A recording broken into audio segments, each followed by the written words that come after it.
Hi, welcome to our channel of IGNOU Audiobooks, Indira Gandhi National Open University, School of Vocational Education and Training, SOVET, Certificate in Communication. The computer system in today's information age. In this unit you will learn about the unwanted software that is deliberately bad in intent, which is wrote for fun, or for curiosity, or simply to challenge to create the most destructive software ever built. This software is popularly known as malware, which is an acronym for malicious software. Malware does nothing useful but rather more harmful.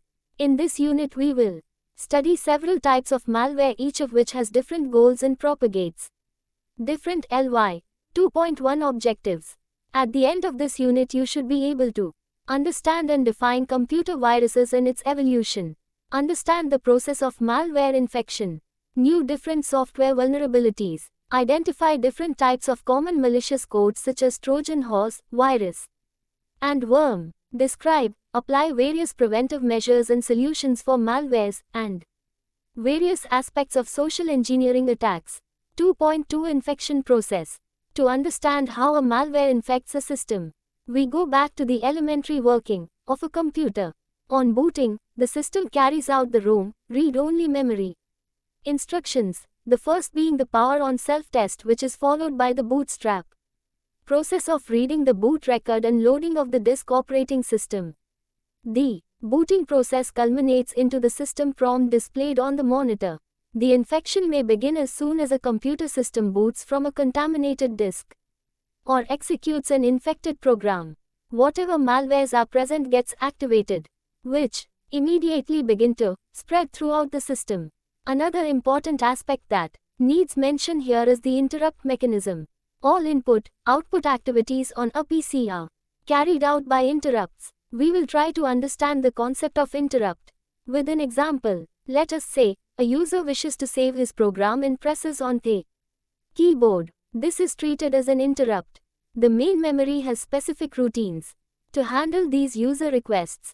The program that services the interrupt request is termed as Interrupt Service Routines, ISRs, and is located in the memory with their addresses. Then interrupt request activates a number and not the routine address. Thus, there exists a table with the interrupt numbers and the corresponding routine address. When an interrupt request is made, the CPU looks up the table, performs the required routines and transfers the control back to the program. The contents of ISR address table being in the RAM is vulnerable to modification by user programs, and that is what a virus does, modifying the ISRs.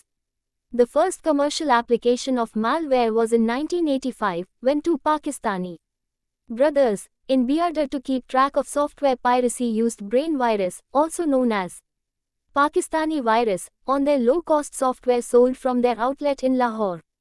Hidden in nearly every disk they sold was an extra program not supplied by the original manufacturer, a snippet of computer code, self-replicating in nature, that would infect an unauthorized user's computer by disrupting his operations. These self-replicating programs multiplied so fast that today they created a great threat to the smooth operation of a computer. 2.3 Viruses. A virus is a malware that, when executed, tries to replicate itself into other executable code. When it succeeds, the code is said to be infected. The infected code, when run, can infect new code in turn. The virus are self-replicating and parasitic. It replicates by being copied or initiating its copying to other program, computer boot sector or document. Viruses can be transmitted as attachments to an email note, downloaded file, or be present on a diskette or CD. S011J viruses start their effects as soon as their code is executed. Other viruses lie dormant unless circumstances cause their code to be executed by the computer. Generally speaking, viruses hide within computer files, rather than sitting out in open, in some obvious, visible and separate form. But viruses must be run in order to allow them to proceed with their destruction work. Until this happens, they cannot do any harm. This explains why the most effective technique for fending off viruses is to inspect all files and media that enter the system, and then looking for possible signs of infections, and then refusing to copy the infected material into memory. 2.3.1 Classification of viruses. Viruses are classified on the basis of their mode of existence, and there are three categories of viruses. 1. Boot infectors. 2. System infectors. 3. General executable program infectors. Boot infectors, as the name suggests, they are characterized by the fact that they physically reside in the boot sector, 0, sector of the disk. A system infected by such a virus, we have the virus residing in a particular area of the disk rather than in a program file. These viruses get loaded soon after the power on self-test and control the system, and remains in control at all times. They sometimes have the capability to trap soft booting, i.e., CTRL-ELT-del, and remain in control even if the system is booted from a non-infected floppy, thereby contaminating the clean floppy. Boot infectors displace information originally residing on the location which they occupy. While writing onto the boot sector, the virus ensures that the boot record is not deleted. Once the virus is loaded, it automatically transfers control to the area where the boot record is available. The reason behind doing this is that the boot record contains instructions to read booting file of an operating system, and if these files are not readable, access to the disk is not possible, and so the virus becomes ineffective. Boot infectors typically create bad sectors. Boot infectors are the type which once loaded would stay in the memory until the system is shut off and the disk reformatted. System infectors, this second category of viruses, deals with the components of the system itself. All machines without exception require an operating system in order to create an environment in which the operator works. For example, in MS-DOS, command COM contains all the internal commands. If no such command file exists, commands such as copy, dir etc. are not loaded onto the memory when the machine is booted. The system infectors attach themselves to a file such as command, COM or other memory resident files and manipulate these files. Single quote dot. System infectors differ from boot infectors in the sense that system infectors gain control after the computer is booted and infects a hard disk or bootable floppies, which contain the appropriate system files only. They have another peculiarity that they may activate after a given period of time or may instantly begin subtle modifications in system processing, such as increasing the time to perform system functions, scrambling of data, or modification of system's error messages or information messages. General executable program infectors. From the infection point of view, these viruses are most dangerous and devastating of the three classes of viruses. They attach themselves to program files and can spread to almost any executable program on any system. These viruses change the original program instructions into a jump to its own code and follow that code with a return to the original program. As a result, whenever the program is executed, the virus gets loaded and executed first and then allows the original program to proceed. It remains memory resident and infects each and every program that is loaded for execution. Quote dot. By attaching themselves to X or COM files, they alter the file size. And sometimes multiple infections renders program files too large to be accommodated in the memory. The major differences between an X file dot and a COM file. X file contains a header whereas a COM file does not. 2. X program can contain more than one segment, but a COM has to contain only a single segment. 2.3.2 Types of viruses. The virus list has become a non-ending entity with new viruses joining the list every other day. We would be discussing some of the most commonly prevalent viruses in the computer industry. SCORS virus. These tilde viruses are prevalent in Macintosh machines. SCORS virus has a built-in time trigger that activates at 2, 4 and 7 days after the disk has become infected. The consequences are varied, ranging from printing problems, system clashes and malfunctioning of disk operations.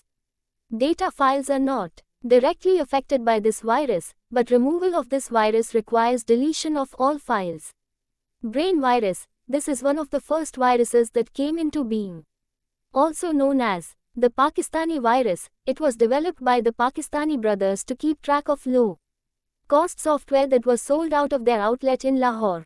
the virus pops up a screen saying, "Welcome to the dungeon."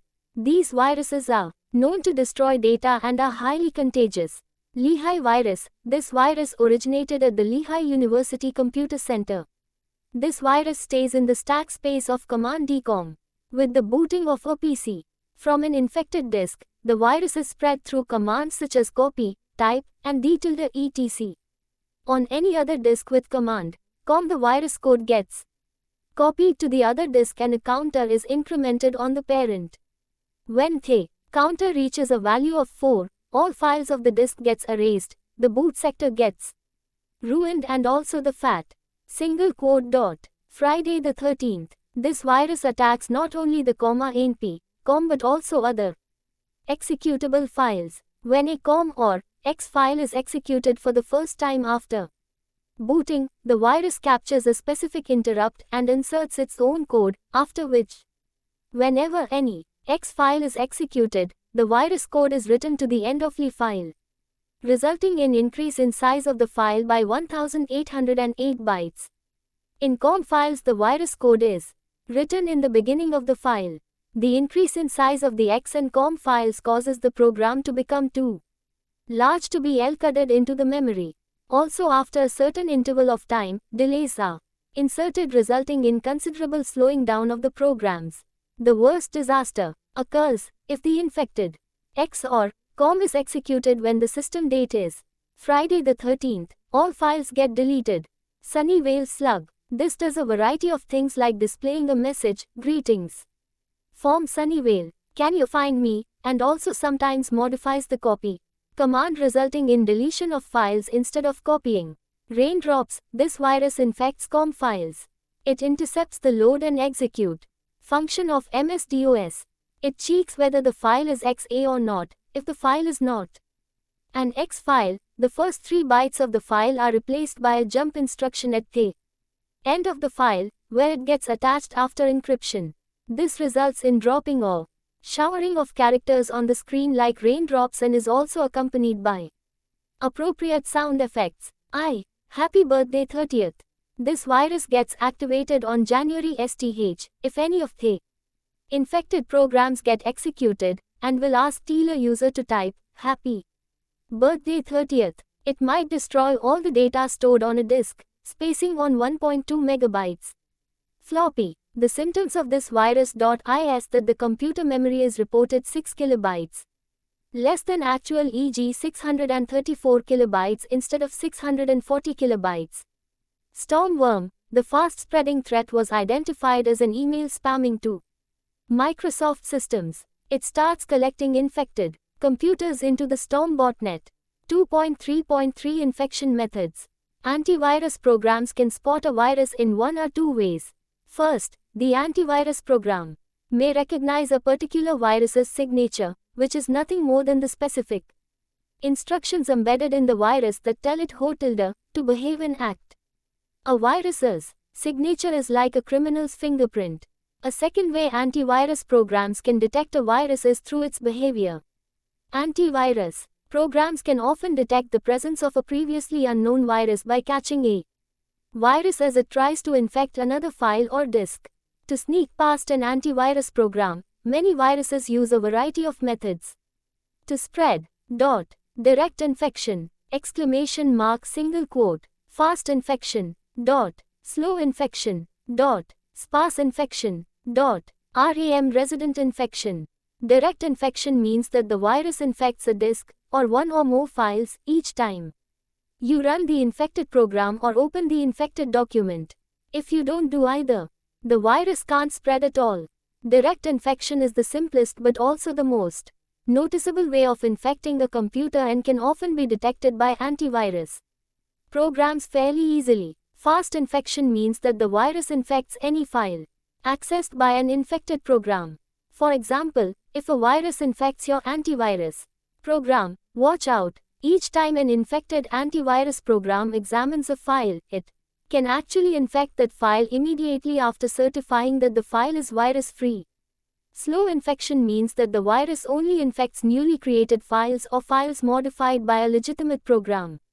By doing this, viruses attempt to further mask their Presence from antivirus programs. Sparse infection means that the virus takes its time infecting files. Sometimes it infects a file, and sometimes it doesn't. By infecting the computer slowly, viruses reduce their chance of being detected. RAM resident infection means that the virus buries itself in your computer's memory, and each time you run a program or insert a floppy disk, the virus infects that program or disk. RAM resident infection is the only way that boot viruses can spread. Boot viruses can never spread across a network or the internet since they can only spread by physically inserting an infected floppy disk into a computer. Although they can still infect individual computers attached to a network. 2.3a Prevention and cure. Even though the computer industry has found somewhat plausible solution to the virus problem in the form of vaccines, it is always advisable to follow the dictum. Prevention is better than cure. Moreover, the viruses are made faster than the vaccines. It is a good practice to 4.11.0 some simple precautionary measures which can reduce the possibility of a virus attack. The precautionary measures are: the chkdsk command can be incorporated to the autoexec bat to check the disk. If the numbers of hidden files increase, the matter should be looked into. The use of pirated software should be stopped. Write protect tags should be used on the original software diskettes. Proper backup of all data and program files should be kept. Copying of files should be done carefully. A better practice is to write the copy command in a batch file with chkdsk command. Used floppies should be reformatted. Avoid letting the system to be used by unauthorized users.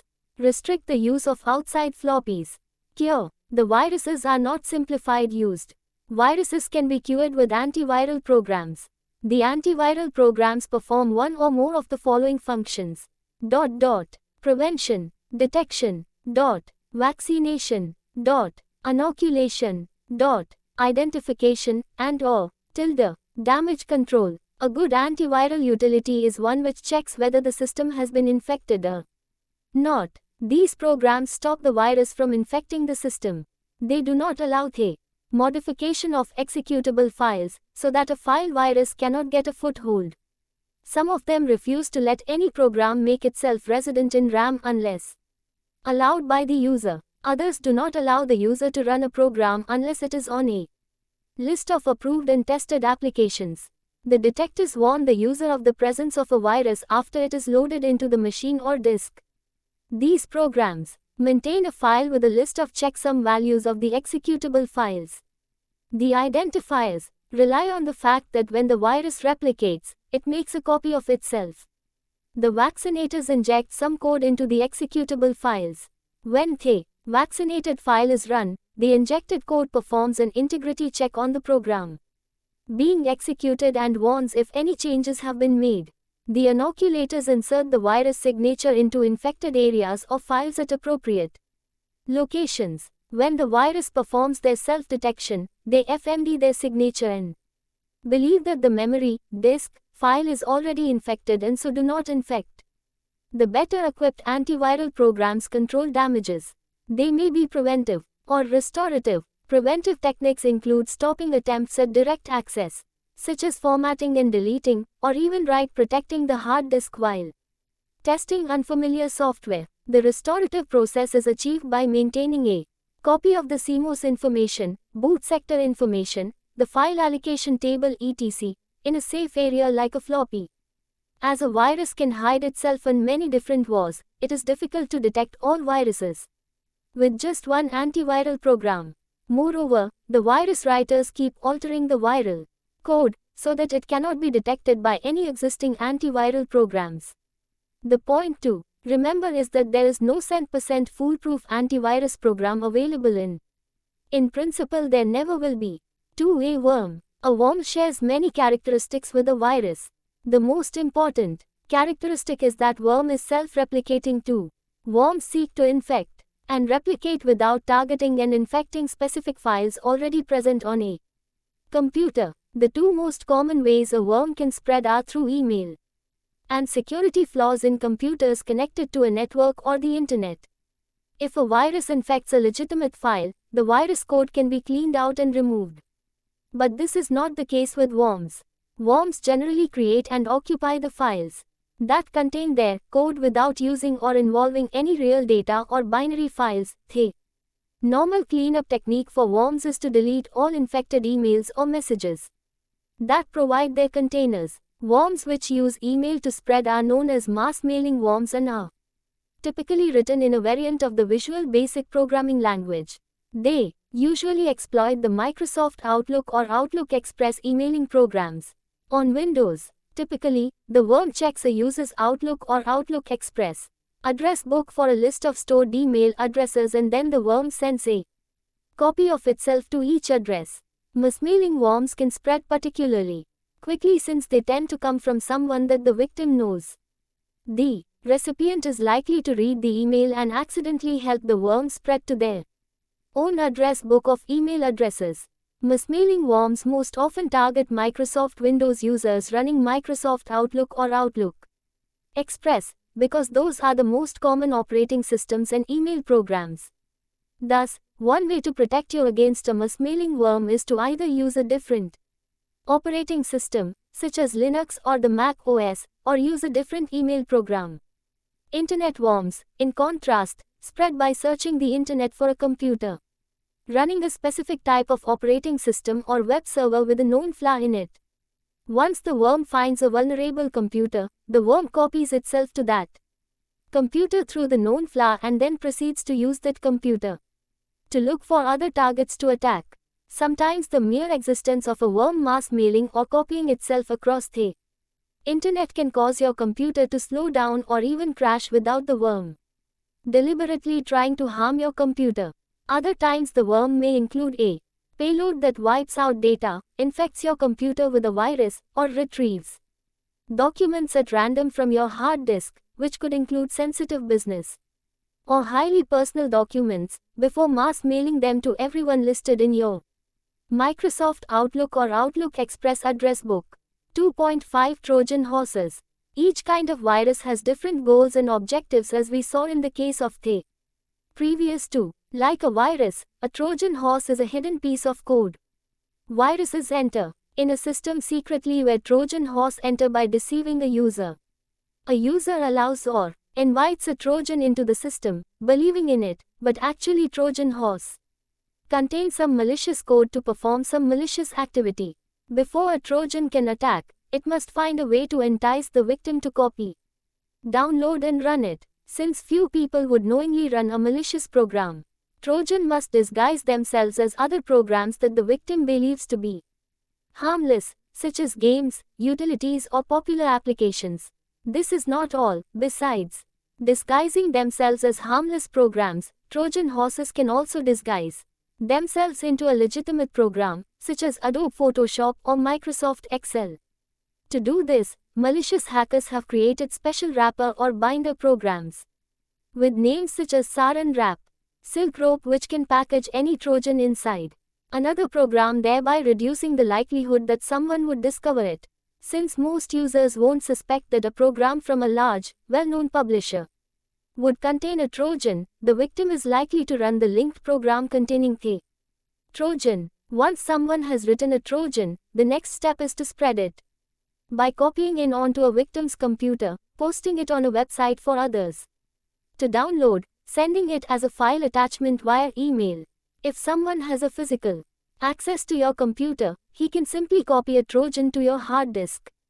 If the attacker is particularly skilled, he can create a custom Trojan that mimics the appearance of a program that is unique to that particular computer, such as a company database program. Trojans are commonly found on the websites which offer free software, such as shareware programs. Even some people post Trojans on their own websites and pretend to offer hacker tools or pornographic files for others to download. Naturally, some of these files are Trojans, so as soon as an unwary user downloads and runs them, the program causes the damage as intended by their creator. Another common way to spread a Trojan is to attach the program file to an email attachment, which might look similar to a useful utility, a contest announcement, or tempting software. Many people even send Trojans to people visiting online chat room Because in that case they don't have to find even the email IDs of the recipients. The hacker typically invokes a friendly conversation with a potential victim, and then offers to send the person a hacker program or a tempting file. When the victim accepts the file and tries to open it, the Trojan attacks. Hacker also send Trojans to people who use instant messaging services such Instant Messenger. If someone has physical access to your computer, he can simply copy a Trojan horse to your hard disk. If the attacker is particularly skilled, he can create a custom Trojan horse that mimics the appearance of a program that is unique to that particular computer, such as a corporate login screen or a company database program. Not only would such a Trojan horse be more likely to trick its victim, but the Trojan horse could also perform an action specific to that particular computer, such as stealing a company's list of credit card numbers or copying the source code of a game company's unreleased products and posting them on the internet. 2.5.1 Types of Trojan.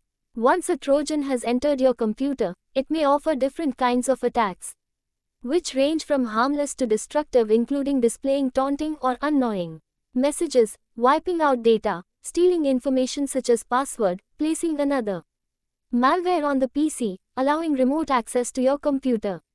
Some of them are listed as under Joke Trojan. A joke Trojan causes no damage but may play an annoying sound from a computer's speaker, warp the appearance of the computer screen, or display a taunting message on the screen. NVP Trojan. NVP Trojan is a Macintosh Trojan that modifies the system file so that when the user types any text, the vowels A, I, O, U fail to appear. Icon Dance Trojan. The icon dance minimizes all application windows and then starts rapidly scrambling all the desktop icons. It does nothing more than make you take the time to reorganize your desktop window. Destructive Trojans. These either wipe out the hard drive or selectively delete or modify C_RTAIN files. The password stealing Trojans steal the passwords typed through the user's computer. 2.5.2 Stopping Trojan Horses.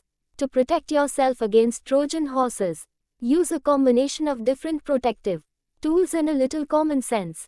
First of all, make sure you know who has access to your computer. Lock it up, password protect it, or dis-omit it from a network if you're not using it. Second, be careful where you get your software. Anytime someone tries to give you a program through email, a chat room, or an instant message, watch out. That program could be infected with a Trojan horse, either with or without the sender's knowledge. When downloading software, download only from the software publisher's official website. If you download a program from another website, someone could have inserted a Trojan horse into that program. Many hacker websites even post pirated software and hacker tools for others to download, and some of those files could also be infected with a Trojan horse. But no matter how careful you may be with your computer, someone could also slip a Trojan horse on your computer in your absence. To further protect yourself, consider installing a rollback program, an antivirus program, a firewall, and an anti-Trojan horse program. Rollback programs. One of the biggest problems with today's software is that much of it, once installed, seems to muck up even perfectly fine computers. Rollback programs guard against these problems by tracking changes made to your hard disk and taking periodic snapshots of the contents of your hard disk. That way, if a newly installed program crashes your computer, you can run the rollback program to undo the changes you made to your hard disk and return your computer to its prior condition. Although originally designed to protect against software conflicts, rollback programs can also protect your computer against viruses or Trojans. The moment a Trojan wipes out your data, run your rollback program to return your computer to the state it was in before the Trojan horse wiped out your hard disk. While rollback programs can recover your computer from damage caused by a Trojan horse, virus, or even hard disk crash, they can't prevent problems from happening in the first place. But when used together with frequent backups, a rollback program can provide valuable insurance for your important data and reduce The chance that a Trojan horse attack will prove catastrophic. Some of the more popular rollback programs that you can buy include Config Safe, http www.imaginelearn.com, Flashback, http www.aladinsys.com, Go Back, http www.roxio.com, Easy Restore, http www.powerquest.com, and Undelete, http www.execsoft.com. Antivirus programs. Although antivirus programs are designed to detect and remove computer viruses, many can also detect and remove the client files of the more common rats. However, antivirus programs may only recognize the most popular Trojans, so they may not protect you against lesser-known, destructive Trojans, rats, or custom Trojans. Consider an antivirus program a supplement to the defense of your computer, but not your sole defense against Trojan horses. An antivirus program employed with a variety of strategies. The one of the strategy is signatures, which is involving in search out known malicious patterns in Xcode. Whenever viruses are created, then the signatures can be updated. Users can infected at any time between creation and distribution of a signature such virus, called zero-day viruses, using antivirus program regularly harms the computer performance. Firewalls. A firewall can isolate your computer network from any outside threats. While a firewall can't remove a Trojan horse, it can monitor and shut down external traffic flowing through any open ports on your computer. By shutting down a port, a firewall prevents hackers from accessing your computer through a rat. Firewalls can also track and log all attempts to access your computer, trace an intruder, probing your computer for openings, and sound an alarm whenever someone tries to access your computer without your permission. 2.6 Emerging attacks. Social engineering. Social engineering is the name given to a category of security attacks in which someone manipulates others into revealing information that can be used to steal data, access to systems, access to cellular phones, money, or even your own identity. The complexity of such attacks may vary from very low to high. Gaining access to information over the phone or over website that one may visit has added new dimensions to the field of social engineering. Social engineering is basically the acquisition of sensitive information or inappropriate access privileges by an outsider based upon the building of an inappropriate trust relationship with the insiders. The outsider does not always refer to a person who is not an employee of the company or a stranger to you. An employee who tries to tamper the company policies is also a social engineer. The goal of social engineering is to trick someone into providing valuable information or access to that information or resource. The social engineer targets the human nature of a person and exploits higher human qualities such as the desire to help others. Most of the competitive companies train their employees to behave well with the customers and pose helpful to the customers. The attitude of, "May I help you?" sometimes becomes trouble as the employees unknowingly disclose too much information about the company.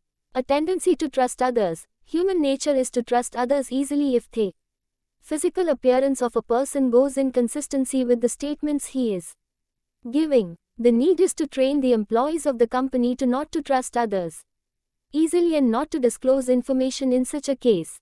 The fear of getting into trouble. Too many of us have seen negative reaction by superiors because verification of identity took too long or because some official was offended. Management must support all employees who are doing their assignment and protecting the information resources of the enterprise. Careless attitude. Sometimes we get lazy and leave our passwords open or leave some sensitive material on the desktop of our office PC which is easily accessible to others. The important quality of a good social engineer is A. is able to do the harm silently, without getting noticed. It is about bad social engineers we know. The good social engineers live happily between us and we are not able to catch them. Human beings are the weakest link in a security chain. We cannot be sure of the security of a system even if we install an antivirus, firewall, cryptography-based system or anything else. The machine can never be as intelligent and as destructive As a human being, after all humans are tilde at machines. A social engineer, therefore, always tries to exploit the human factor involved. For instance, why to go on to install a sniffer on a network when a simple phone call to an employee of the company can allow you to gain access to the user ID and password. Social engineering is difficult to defend with the hardware or the software alone. A successful defense will require effective information security architecture, making policies and standards to be followed strictly etc. Let us now discuss some of the prevalent social engineering types. 2.6.1 Types of social engineering. Although the majority of social engineering attacks focus on human-based interaction by the social engineer, there are also some computer-based methods that attempt to retrieve the desired information using software programs to either gain information or deny service to a system. A social engineering initiated based system was initiated in 1993.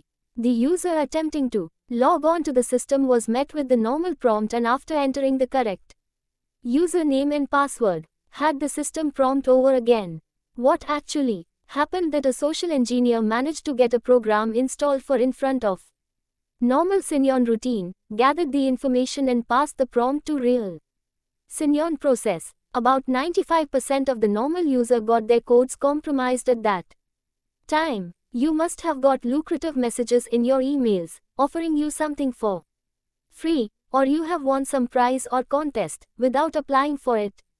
Many people get emails that they have turned into billionaires overnight as some of their close relative has died, leaving all the property and wealth worth several ns. You are requested to just disclose your valid account number so that money can be transferred into your account.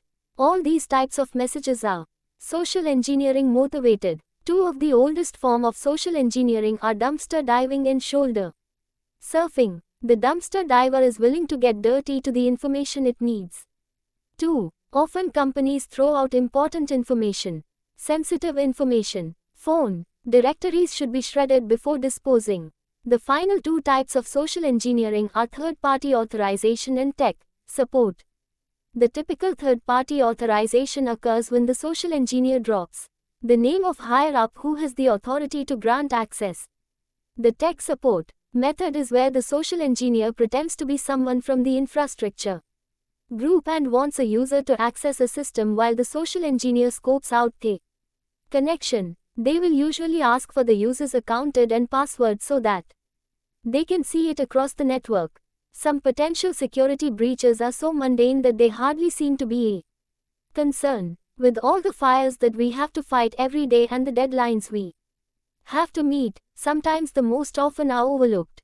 Passwords. The number one access point for social engineers is the good old-fashioned password. After all the awareness programs and reminder cards, we still find that employee-generated passwords are too short or too easy to guess. System-generated passwords are too long and employees have to write them down to remember them. Even today some systems do not require that passwords need be changed.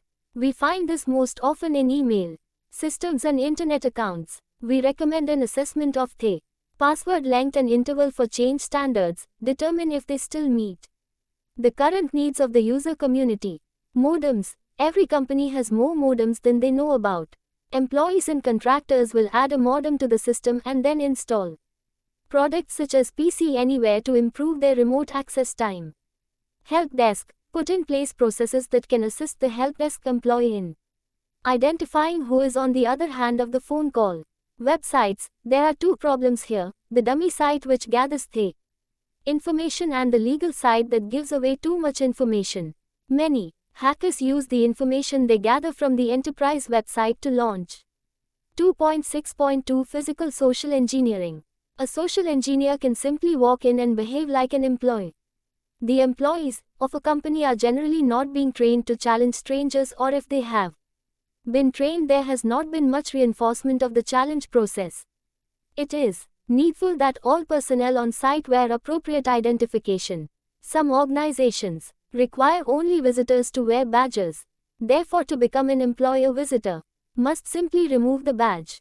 By ensuring that only authorized personnel are permitted access, the employees will have a safe working environment. Because there is neither hardware nor software available to protect an enterprise against social engineering, it is essential that good practices be implemented. Some of those practices might be: require anyone there to perform service to show proper identification. Establish a standard that passwords are never to be spoken over the phone. Implement a standard that forbids passwords from being left lying about. Implement caller ID technology for the help desk and other support functions. To be effective, policies, procedures, and standards must be taught and reinforced to the employees. This process must be ongoing and must not exceed 6 months between reinforcement times. It is not enough to just publish policies and expect employees to read, understand, and follow what is required. They need to be taught to emphasize what is important and how it will help them to do their jobs. This training should begin at new employee orientation and continue throughout employment. When a person becomes an ex-employee, a final time of reinforcement should be done during the exit interview process. Another method to keep employees informed and educated is to have a web page dedicated to security. It should be updated regularly and should contain new social engineering ploys. It could contain a security tip of the day and remind employees to look for typical social engineering signs. These signs might include the behavior such as refusal to give contact information, rushing the process, name dropping, intimidation, small mistakes, requesting forbidden information or access. A social engineer with enough time, patience, and resolve will eventually exploit some weakness in the control environment of an enterprise. Employee awareness and acceptance of safeguard will become our first line of defense in this battle against the hackers. The best defense against social engineering requires that employees be tested and that the bar of acceptance be raised regularly. 2.7 Summary. This unit discussed about the threat faced by computer virus.